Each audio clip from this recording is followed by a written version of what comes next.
Now let's pause to remind ourselves what this war comes down to. What runs out first? US-Israeli interceptors or Iran's ability to launch missiles? That's it. That's the war. Don't forget it. Well, we have now seen evidence that Iran's missile barrages have drastically slowed down by almost 70% from the first 2 days of the war. What does this mean? Well, Secretary of Defense Pete Hegseth claims that this is because the US has established air superiority and has hunted down Iran's launchers, degrading their ability to fire. He essentially declared victory and suggested that the US would have air domination over Iran by next week, reducing their strikes to 1 or 2 terror attacks on civilian infrastructure every day. He then said the war would last at least 8 weeks. In a few days, in under a week, the two most powerful air forces in the world will have complete control of Iranian skies, uncontested airspace. I hope all the folks watching understand what uncontested airspace and complete control means. It means we will fly all day,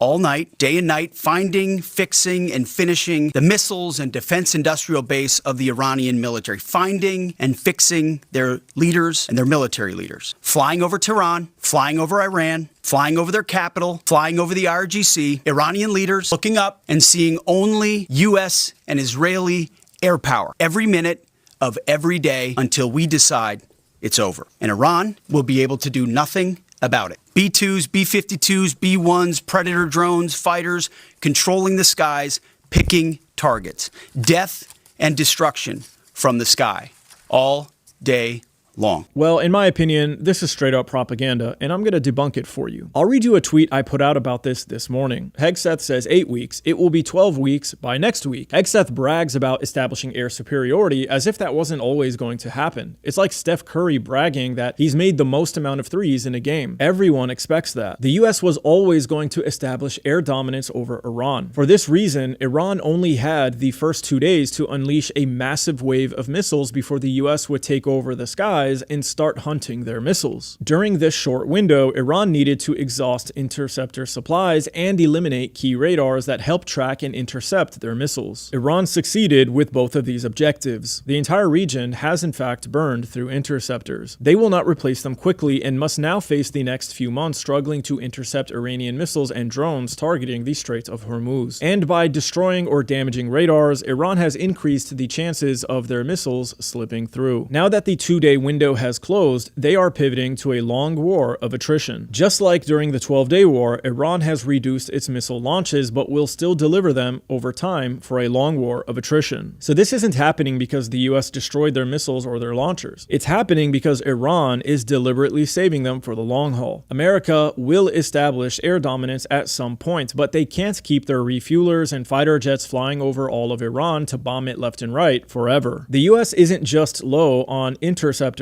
They are also low on JDAMs, which is precision guidance for the bombs that they want to drop on Iranian targets. So there will be a shortage of key offensive weapons as well. So the US hasn't destroyed Iran's missile supplies nor their ability to launch them, and they likely won't be able to at all. This is why Trump hurriedly tried to recruit the Kurds to fight for them. They need proxies to try and break Iran in the long run by occupying territory. So far, no one seems able or willing, and the population that supposedly hated the government has remained loyal. To keep Hormuz closed, Iran doesn't need massive waves of missiles. They just need to fire 1 or 2 a day. And if just one of those missiles hits an oil facility, it will be disastrous. And as we are now seeing, they have the ability to launch missiles from underground. So Iran is guaranteed to still get a portion of their strikes off. So the Gulf countries will take a massive hit to their oil and gas revenues throughout this entire 8-week process. And by the way, another reason for the reduction in missile waves is the fact that the military is operating in decentralized nodes. They have their orders and their targets. They will attack when they choose to. The only real winner in this situation is Israel, because their goal was never really regime change, but the weakening of Iran. So far, they have achieved this, but not without dragging the US into a quagmire and taking over the Gulf countries in the process. But Iran still has highly enriched uranium and can drop 20 nukes on Israel at any moment. imminent. So this is ugly and painful for Iran, but it isn't over. Remember, the US also went to war with the Houthis in Yemen for 8 weeks. Where are the Houthis today? Well, they still control the Bab el-Mandeb Strait in the Red Sea. Hegseth claimed that they had uncontested airspace over Iran. Hours after he said this, however, an F-15E Strike Eagle crashed over western Iran. After speaking to several direct sources, I now feel confident that an F-15E Strike Eagle with the US Air Force crashed early Wednesday during a strike mission over southwestern Iran. The cause of the crash is still unknown, though at least one source attributed it to Iranian air defenses, with both the pilot and the weapons system officer able to successfully eject over Iran. There is even video footage of these pilots ejecting. So it seems that Iran may also be keeping their air defenses underground as well, and then relocating them for potential ambushes on incoming jets. So even if the US at some point establishes air dominance, it doesn't seem like it will be consistent. And regardless, Iran has built their entire war strategy for a long war of attrition under the assumption that the US would control their skies. Also, in the videos that Central Command has shared of their successful strikes on Iranian launchers, we see several of them being fake decoys. For example, in this clip here, a missile strikes a painting of a helicopter on the ground. You can tell because the blades of the copter don't move after being directly hit. And in this one here, you can see a missile casually rolling off a launcher after being struck instead of exploding. Quote, CENTCOM is either trolling us with their comedy decoy strike reel from the last 24 hours of operations, or this is the best they've got and the war is going south in a hurry. The SA-2 apologetically falling off its welded up launch rail instead of exploding is chef's kiss. In several of the clips, you can tell that after the missile strikes, there is no secondary explosion. This means that the launchers that were hit had no missiles. So ask yourself, why would they have no missiles but sit there instead of being hurriedly relocated? It's probably because they're decoys. Now, I'm not suggesting that all clips are just propaganda of the US and Israel hitting decoys. Obviously, the US has done a lot of damage, but their success is being grossly exaggerated, especially by the Secretary of Defense. That's why a significant portion of the clips they've shared with us include decoys. And there's another thing giving away the truth of the US-Israeli success during this operation, and that is the fact that Trump is very publicly calling on the Kurds to carry out a separatist war in Iran. This confirms that the US feels the dire need to send ground troops into Iran. What this tells you is that they no longer count on the Iranian people to rise up, the government to back down and give in to US demands, or the IRGC officials to betray the government and flip. It also tells you that these strikes aren't working to stop Iran's attacks and that they can't last forever. So they are quickly trying to recruit the Kurds to step in and do the fighting for them.